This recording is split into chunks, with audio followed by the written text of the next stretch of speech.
All right, let's get back to where we left off. And before we get to some important topics of using trees in practice, we actually need to review some probability theory of random variables. So I've written this out so we can kind of breeze through it. I hope you have taken a statistics or probability course before. If not, we're going to review some important things. We imagine this big X is a random variable. That means there's some probability of different values of X. And we imagine that this big X can take on k different discrete values, so these small xk. And that means there's different probabilities for these different small xk's. So, maybe this big X can take on the value 1, so the probability that big X is equal to 1. We'll have some probability. And then we can ask, what is the expected value of this random variable X? And there we bust out this thing called the expectation operator. We take the expected value of this big X, and it is the sum over the possible values. So these are the discrete values that it could take. So maybe, x1 is 1, x2 is 2, maybe x3 is 4. So maybe, they're not evenly spaced. Or maybe, it's a dice that can take from, 1 to 6. As its values. So x1 would be 1, x6 would be 6, and then we would multiply by some probability that this event occurs. So for a die that's a fair die, we would imagine that all of the sides are equally probable, so we'd have 1 over 6 for each of these different faces. And this expected value of the big X is called the mean of this big X. And I want you to remember this property here about this expected value is that if you multiply the random variable by a constant, alpha, then the alpha just pops out of the sum, and you have alpha times the expected value of this guy again. So an A would just pop over here, and it would pop over then back outside over here. Great. So normally we don't actually have access to this term. So we have some random variable, we don't really know from which distribution it came from. And so what we use is normally something called the sample mean. And that is basically 1 over n times all of the samples that we saw. So we just average, we get a bunch of samples for this random variable, and then we average over by the total number of data points.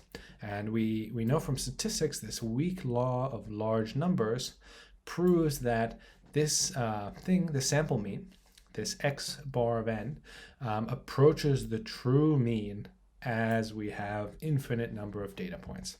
So that's good. And we can also talk about the variance of a random variable, big X, which has k discrete variables. And there we define it as the expected value of this big X minus its mean squared. And this will denote as the variance of big X. And if we have an actual function for it, it's just the discrete value that we can take on. We sum over all of those discrete values minus the mean, square it, and multiply by the probability that this discrete value occurs. And I want you to remember this property here, that this one we won't actually prove, but if you multiply your random variable by a constant, the constant pops out squared. So there's one other thing I wanted to mention. This variance of big X is normally called the sigma squared, standard deviation squared. So normally the variance is the standard deviation squared of that variable. And one other thing we should note as well, which we'll need later, is if we sample from this random variable and we get samples like x1, x2, x3, and remember x1 and x2 and x3 can all take these k discrete values. So x3 could be either x1, x2, all the way up to small x, k. So these are the possible values. Maybe, this is 1, maybe this is 2, maybe this is 3 for a dice. And, maybe I even have x equals 7, but remember x equals 7 can still only take these possible values.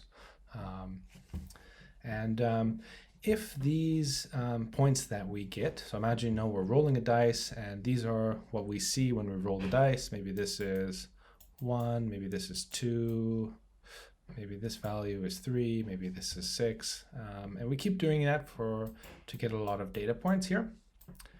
And if these data points are uncorrelated with another, if it doesn't matter what I got for x1, when I roll the dice again, then we say these two data points are uncorrelated with each other. So, the probability of getting a value of x2, given that I got some value for x1, is equal to still this probability of x2. It doesn't matter what I got when I rolled that dice a second ago.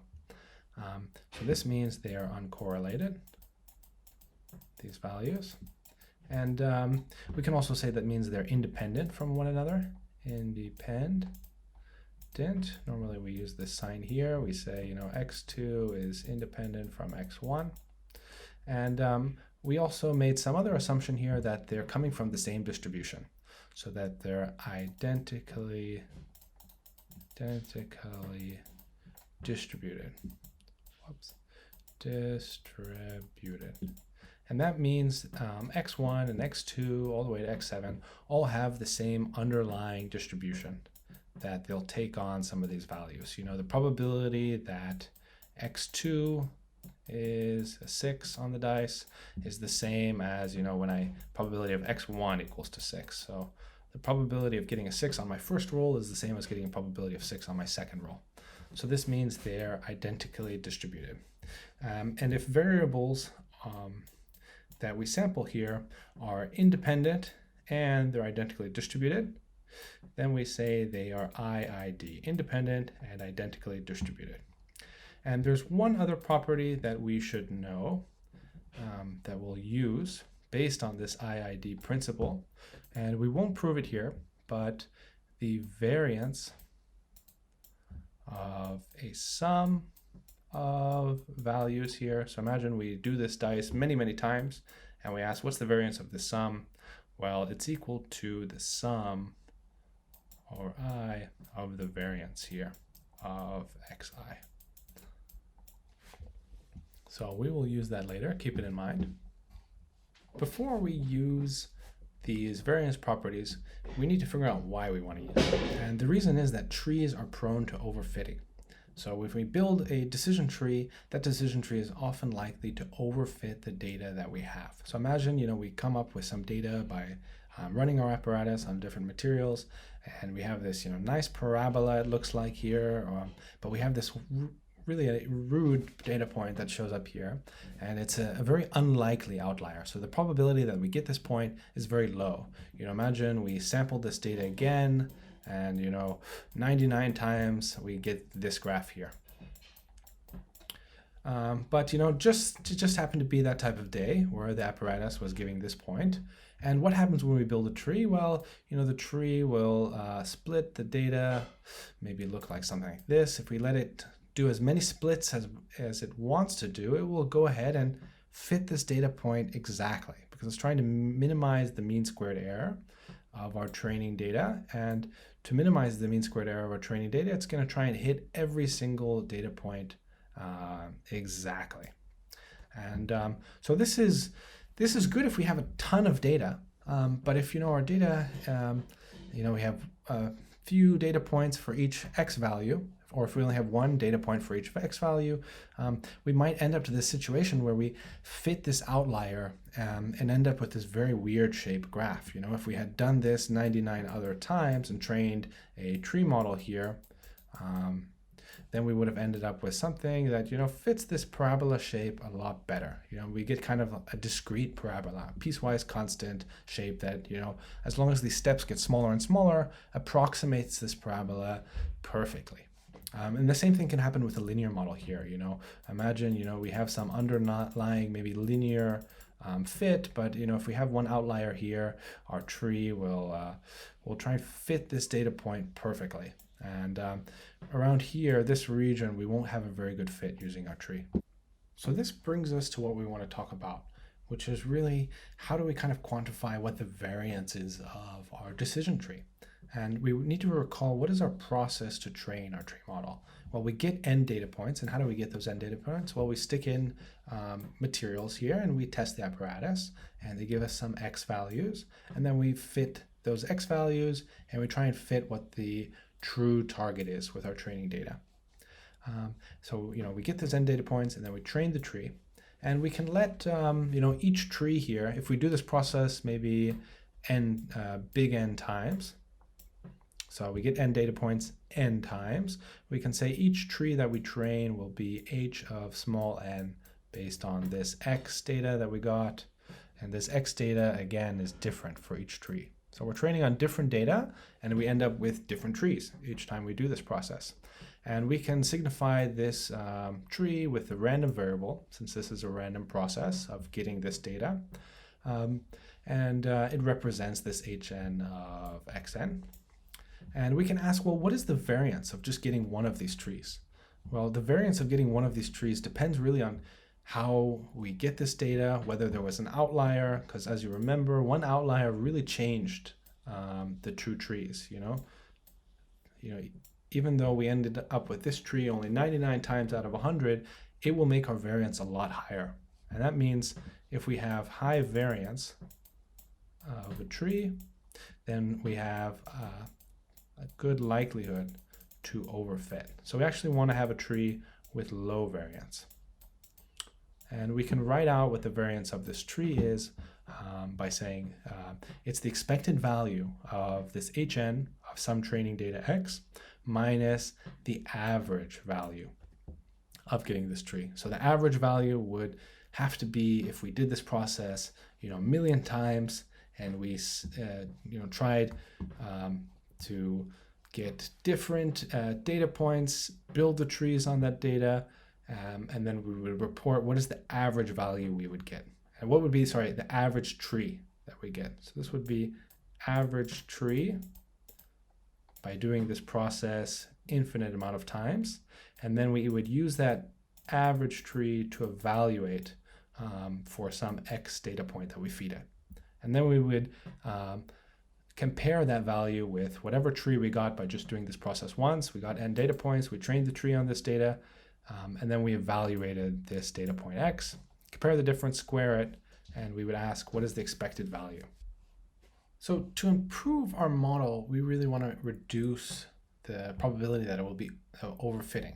So what that means is we really want lower variance in our model.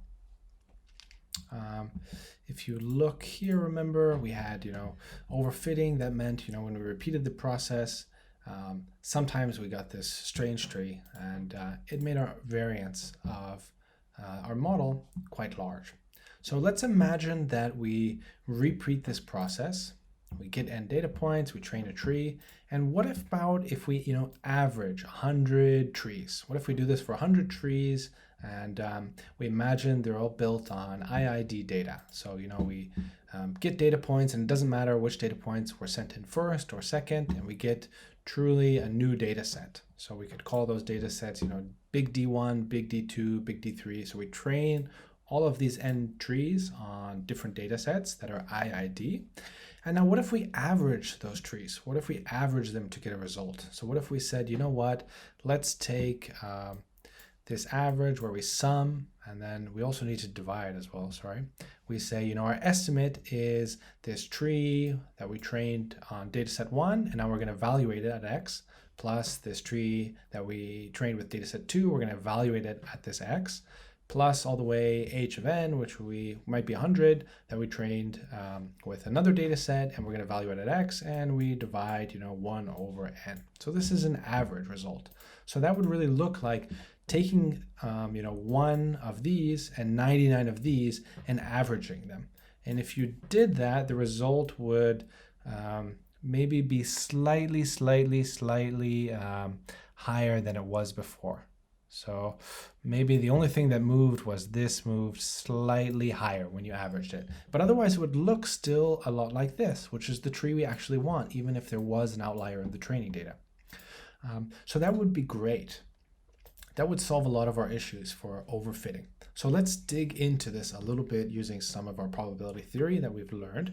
So what about this expected value of this average of trees? So imagine, we're assuming that these H's, which represent the models that we've created on different data sets that are IID, and we assume that they're independent, identically distributed, and that each tree has some mean value and some standard deviation, some variance about it. So it doesn't, all of these have the same underlying distribution. if we take the data out of the equation that's training them for a second. If we just think about what is the underlying distribution for this D, this data set, those underlying distributions are the same. We're just sampling from there to get a new data set. And if that is true, if that assumption is true, then we can throw this into the expectation operator. We can say, okay, let's take 1 over n, h1 plus all the way to hn. So these are,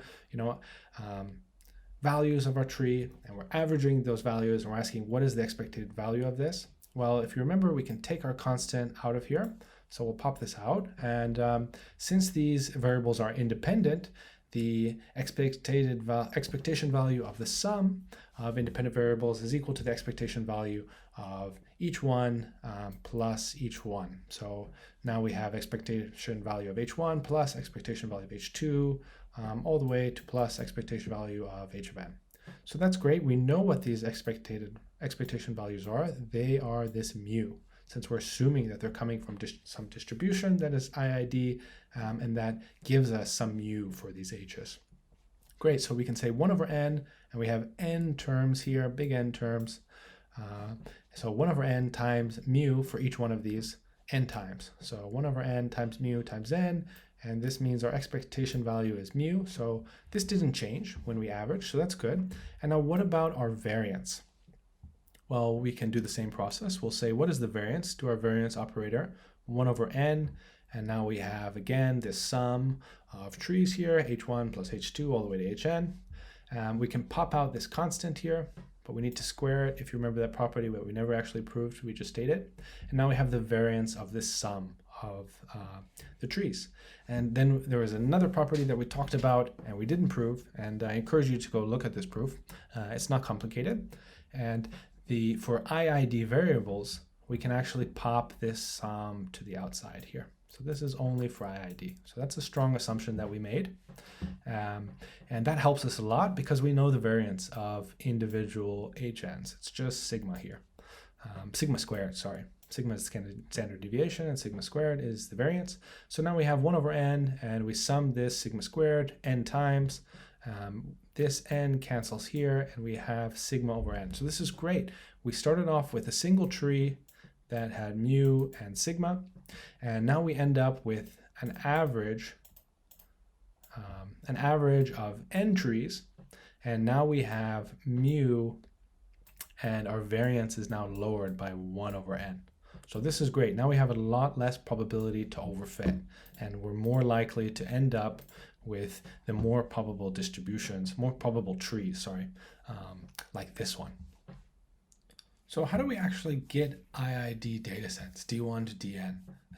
We showed here that if we are able to get these IID datasets and we train a tree on each one of these, and then we average the results, we take this average tree, we can actually lower the variance here. But to get this data, we would need to run this apparatus many, many times. Normally, we just have one data set. We just have the one data set. This data set, which is composed of x values and y values. Imagine we just have one variable. It would be these tuples here, x1, y1.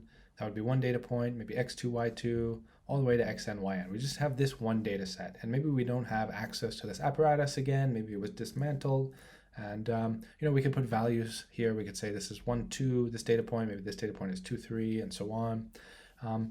And how do we get these IID data sets? Well, some statisticians came up with this method called bootstrapping, and it's very famous, and it's built off some other methods called jackknifing, and it's very popular in machine learning.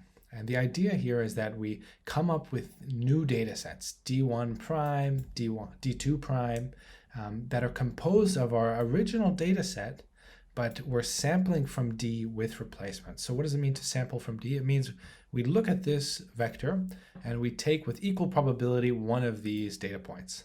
So we take, let's say, this data point here, and we fill in the first value of this new data set's vector or list. Now for the second data point, we do the same process again. So we stick this x2, y2 back in this data vector, so we replace it. And we say, okay, well, with equal probability, I can draw any one of these data points again. So, by chance, we draw this x2, y2 here. And we keep doing it. Maybe we draw x4, y4 next. Maybe we draw x1, y1.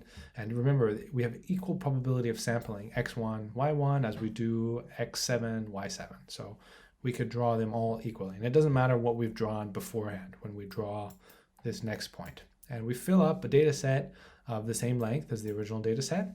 And we do this again. We do this for another bootstrap data set, 2, for instance. And we can do this again all the way to n bootstrap data sets. And you might find this very confusing. I certainly did, and many people did. And you have to actually look at the paper. I'll make a link to it in the course to understand a little bit of what's happening with bootstrapping here. But very basically, imagine, you have this as your original data set. So what would our bootstrap data set look like? Well, we would just have, some of these samples twice. Imagine this is our second data point. Well, we sample this and we sample it again, so it just shows up at the same point. Maybe we didn't sample this point. Maybe we get this point. Maybe we get this point. Maybe we get that point. And we just get the same point multiple times. So a tree built on this guy would look something like that, maybe. And so what's the benefit? Well, the benefit is if you have some outliers here, when you do this bootstrapping process, there's, you might not draw this outlier again. So maybe this outlier was in your original data set, but here you didn't actually draw that outlier. Maybe you just drew these points. So your eventual tree actually looks better than one that you would have made if you had just used the original data set alone.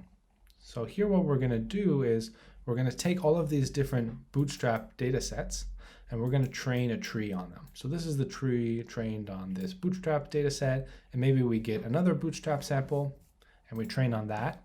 And maybe we get n bootstrap data sets and we train a tree on all of these. So we have n trees here. And we're coming to an algorithm that's called bagging, which means we first bootstrap and then we aggregate models that are trained on these bootstrap samples here. So trained here on those bootstrapped data sets. And now a bagging classifier would be a classification problem. So each tree is now outputting a label, a class label for some input x. So then what we do is we aggregate what these trees are all outputting. So each of these trees is trained on a different bootstrap data set. And we do a popularity contest.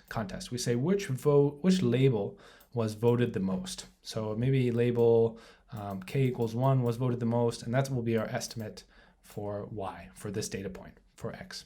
And for regression, it's similar, except now we're averaging. So we talked about this again before, that we average our trees here. And this is called ensemble learning in general, where you use multiple learners. So we have one learner, another learner, this is a tree, this is another tree. And maybe we even add in, neural network here. Or maybe we add in a linear model here. And we average the results of all of these models, and it's a way to achieve lower variance. And the idea is by using these bootstrap samples, we get data sets D1 all the way to Dn that approach IID data sets. So they aren't exactly independent from one another. Of course they're not, because they're actually coming from the same data. But they become closer to what we could get without doing this bootstrapping. And this helps us then get lower variance by bagging, bootstrapping, and aggregating. Now we come to the ultimate tree algorithm, in my opinion, which is called the random forest algorithm. So if you remember, we were on our way to get more IID like trees. So we were building trees, we were combining them, aggregating them, but we wanted to make sure that these data sets that we were using were more independent from one another while still being identically distributed. So by bootstrapping, this kind of helped, but it only got us a fraction of the way. So what we also want to do is make these trees independent from one another. And if we can do that, we can get closer to being able to actually use this IID approximation to have faith that this process will give us lower variance in total. So again, we want lower variance in our model, and we're going to try to make these trees as independent as possible from one another. So the algorithm is pretty similar. We pick up where we left off with bagging. We have our initial data set here. We bootstrap from that data set. So we create bootstrap data sets. So D1 dash, D1 2 prime, sorry, Dn prime. And then we use this algorithm here. So I've made it really simple. And it's really, the idea is that we build a tree. So imagine we have a tree here, we have a node that we start off with, and maybe another node, and we do more and more splits. And at each node in our tree, at each point where we're considering a split, we want to use only a subset of the features. So imagine we have 10 features, we have 10 columns that we can choose from, or maybe n features. For each split, we're only going to use maybe 5 features. And how do we choose which 5 features to select from? So now we're going to make a split. Remember, we're making a split here on some features here, x2 and x1, for instance. So here we were considering x2, or was this x2? It doesn't matter, x2 or x1, and we decided let's make the split on x2. Well, if we have more features, this becomes a hyperspace where we have multiple columns that we can split on. And we're going to constrain ourselves for at each split point to only consider, for instance, 5 features, or square root of n features, if we have n total features. So that means maybe for this split point, we only consider x1, x2, x7, x8, and we actually choose them randomly. So we sample from here.